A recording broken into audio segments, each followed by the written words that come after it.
selam dostlar. Bilirsiniz yani ben yeni Horan menzilinde bugün de 2 tane müşterimizi Polşa devletine uğratmaya geldim. Olan özler yanımda Suat öz duygularını bizimle paylaşıyor. Ondan yani Şatlık Bey duygularınızı bizimle paylaşayım. Takımı bize işgarlarına köp sağ olsun aytken Allah'a bizim işlerimiz uğurlu oldu. Bugün inşallah yolcuyuz. Muhammed Bey'e de köp sağ olsun aytken işlerinde üstünlük daha çok. Minnettar köp tanıyor musunuz? Ana takıma vizesine sağ olsun aytken köp Murat Bey'e, Muhammed Bey'e. Bugün şimdi yerden uçacağız. Allah'tan sağman baralı işlerimiz uğurlu olsun. Size de sağ olsun uzaçı. Hem gitmek niyetler etmişim.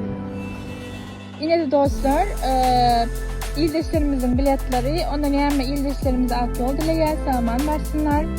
Yine